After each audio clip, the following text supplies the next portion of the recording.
Hello and welcome to Teal House Farm. We are doing a homeschool unboxing video today, and some of it I've already unboxed if you couldn't tell, but I couldn't wait for all the boxes to come in to have them start using them because one of them was kind of delayed. So we're going to open one together and then we'll talk through the other things that I have. And I want to show you what we are using for handwriting and for history this year. And this is for grades, see, I have a 6th grader, a 4th grader, a 2nd grader, a 1st grader, and then like a preschool / kindergartner that are doing school. So we'll kind of show you what we're doing for handwriting and for history for those kiddos.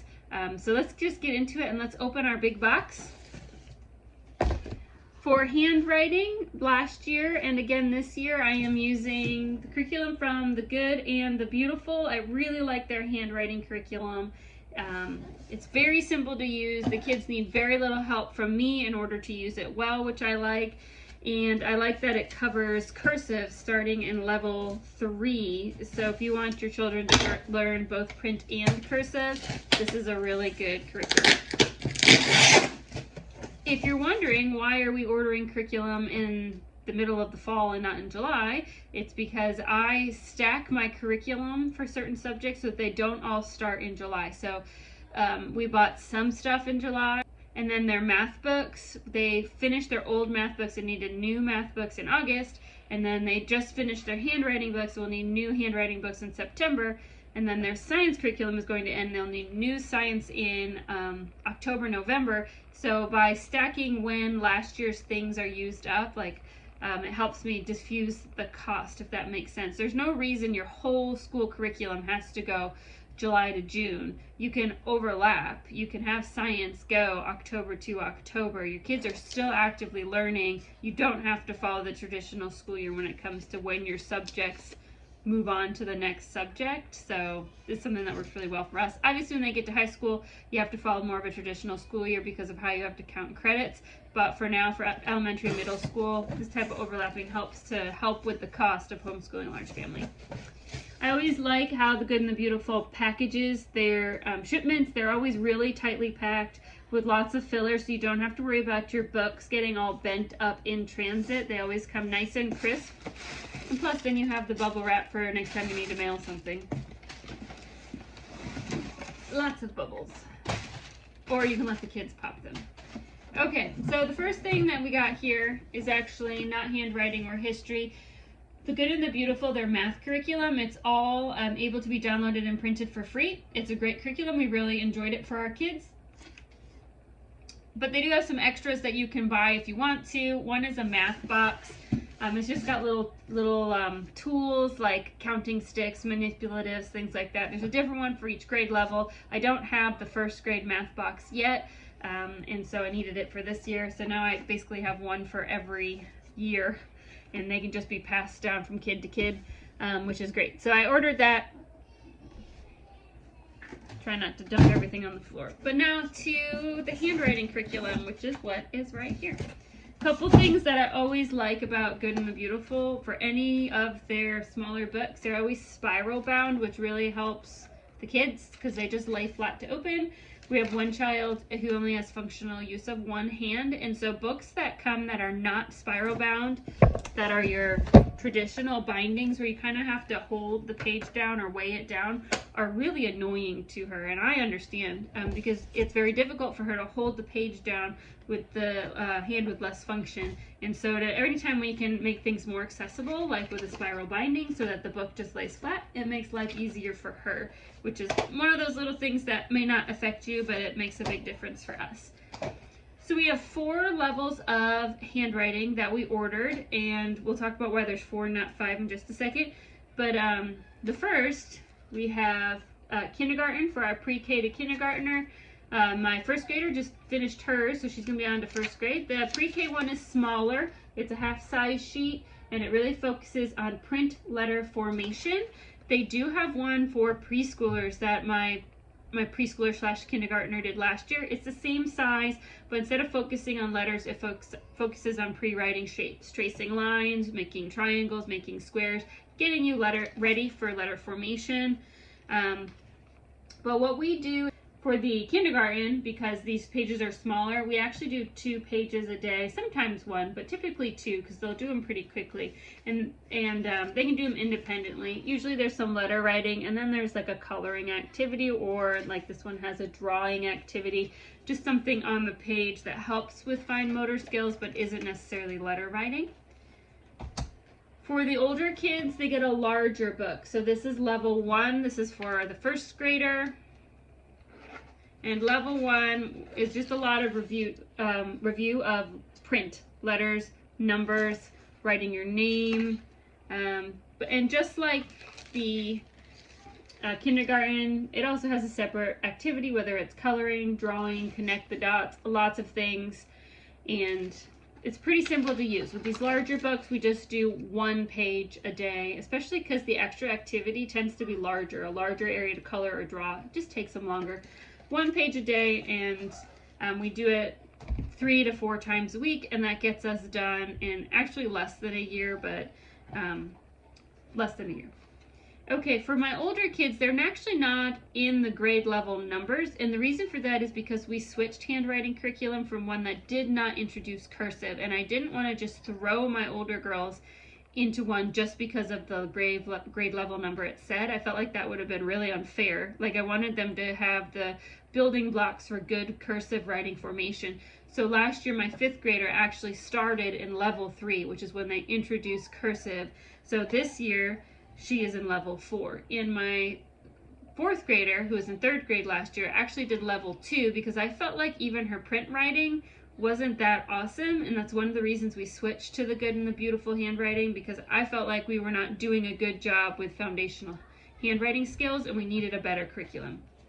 So my now 4th grader is in level 3 handwriting, and she will now be introduced to cursive. They have this color dot system, so you start with the dark red and it goes all the way to this like gray, and it shows you which order to follow the lines in, which is really helpful with cursive because there's a lot of different can be directional changes, and so they know where to go. They follow the dots by color, which is kind of neat. And the last one, the 5th grader, is now doing level 4, which is going to have more cursive, but it's going to focus less on each individual letter formation, which was in level 3, now to writing actual sentences in cursive. And of course there's also some print writing copy work. We're going to focus on smaller word sizes, writing neatly, just those extra points. I think it goes to level 6 on the handwriting. It might be level 7, so we still have several years left to go. My 1st grader will not be doing good in the beautiful handwriting right now. She is using a curriculum called Happy Cheetah, which is specifically for students who are neurodivergent, and I have a whole review video of that, but it includes a handwriting portion. My plan is when she is done with that curriculum later this year that I will move her into the good and the beautiful handwriting. She should be ready for it then. But right now she needs a curriculum that specifically focuses on kids who have visual processing issues, which makes handwriting, reading in general more difficult. And she's doing really well with that curriculum. So we're just going to stick with what's working until we run out of it. Okay, now let's talk about history. I've already unboxed the history curriculum because I had to get started on it and could not wait for my handwriting curriculum to arrive. I have 2 different history curriculums. One is more of a gather around curriculum where you can kind of do all your elementary school students together. So that's grades 1, 2, and 4 for me. And the kindergartner comes around sometimes and wants to do it, but sometimes she's not too interested. And then I have a separate curriculum for my 6th grader, a middle school history curriculum. So let's start with the older kid. So for 6th grade middle school history, after a lot of reading and trying to figure out what I wanted a combination of something that would allow us to see things from multiple viewpoints. Now that we are in middle school history, we need to start some critical thinking and look at the different sides that you can look at when it comes to historical events. But I also wanted something that wasn't going to need 8 million hours of prep work, and I had a hard time finding something. So here's what I landed on. My basic curriculum guide, we're doing U.S. history, by the way, that's our subject matter. It's U.S. history. I got this short lessons in U.S. history, which is you can never be truly unbiased when it comes to history, but this is as like, just these are the facts, history as I really could find in a way that was going going to be a readable curriculum for a 6th grader to be able to do mostly independently, if all those things come together to make sense.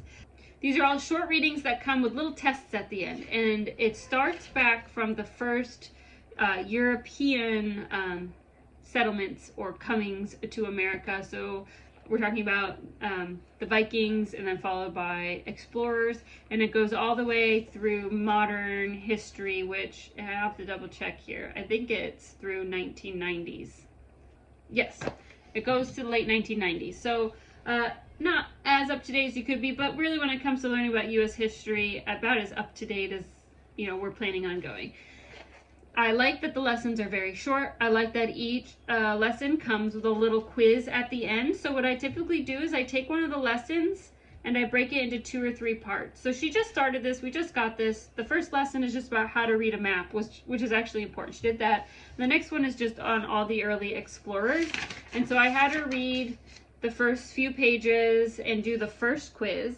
And then we read the next lesson. She read the next few pages and did the final quiz. And then with this, I supplemented some secondary documents. So depending on what the lesson is, that depends what I supplement, but it could be a couple things from the library. In this case, I found a neat documentary, I think it's by like National Geographic, on one of the explorers that she read about, and she watched that.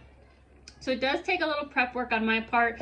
I kind of look 2 weeks ahead at what she's going to be learning about, and then I look at the online library resources we have, the books the library has, documentary resources we have with like Disney Plus has a lot of National Geographic, or YouTube has a lot of things too that you can find from either the BBC or the US PBS type documentaries, and I kind of piece those together into what she's going to put together for her lesson on that topic. And I feel like that allows us to get a good foundational base from here, and then I can take outside sources that might have competing viewpoints depending on what you're talking about. Like for example, an explorer, it could be an article that talks about an explorer really positively and an article that talks about them really negatively, and then we have to look at both articles and talk about them together, like why do people see this different ways, and kind of have some critical thinking about that in discussion, or if I'm feeling like being a mean mom in essay format. But all of those things work out well, and so far I'm pretty impressed with this. This was only like $20, and I feel like it's what I needed for this year. There are good history curriculums for older kids, but I feel like they are huge and that they take an incredible amount of prep work, or take me teaching every lesson to her. And at this point, she seems to work better with things like this if she has more independent work with me checking in. Last thing is for my elementary school students, and I'm doing an American Girl. This is my second time doing it because I did it with my oldest. It's an American Girl U.S. history lesson, which is kind of fun. It doesn't do all the American girls. I'm doing 6 of them, I believe. We started with Kaya, who is the indigenous peoples American Girl from the Nez Perce tribe, and they finished that last month, and now we're on to Felicity, which is your U.S. Revolutionary War American Girl. And with the curriculum, we read 2 of their stories. My 4th grader reads them independently, and the 2 younger kids I read aloud, and then we come together and we do activities. The whole curriculum comes with a ton of resources and activities. It's almost overwhelming. The curriculum was not that expensive. I'll be really honest, I can't remember how much off the top of my head. I think it may have been like $15 per American Girl. You buy them separately, and so depending on how many you're going to do, but you can reproduce your resources and printouts as many children as you need them, so it's a pretty good deal for us. But it has video links, it has copy work, it has science projects, you can get as all-in-one as you want with this curriculum. I just use it for the resource links, the video links, and some of the worksheets that are involved, especially the coloring pages. I print off the coloring pages and make a packet, and for the 2 students, I read out loud a chapter 2 every day. They'll do a coloring page that kind of has to do with that chapter to help keep their hands busy while they're listening, which I find helps younger students listen better. It is not the best all-around curriculum. it kind of presents itself as an all-in-one where you can get your science and your history and your language arts and your math, but I feel like it's lacking depth in the other areas. But it is really great as far as resources go and having worksheets, the historical part, and the girls think it's really fun. These stories are fun to listen to, or fun to read. They're not super hard, and we get to have experiments with, you know, cooking recipes from the Revolutionary War, or looking at beadwork done by Kaya's tribe, and seeing, you know, the colors and what they meant and things like that. So it's working really well for us. Like I said, it's the second time I have used this curriculum, and I genuinely like it for the younger children. I think it makes American history kind of fun and interactive for them, and becomes a real good starting point. The kindergartner does sit in sometimes. She'll listen to the stories. The activities sometimes are too hard for her where her fine motor skills abilities are, depending on what we're doing, or her patience level. But I would not buy that curriculum specifically for kindergarten. It's a little bit too big for them. But anyway, that is what we were using this year for handwriting and history. Maybe that gives you some ideas for this year or a year in the future. Thanks so much for watching, and we'll see you all next time.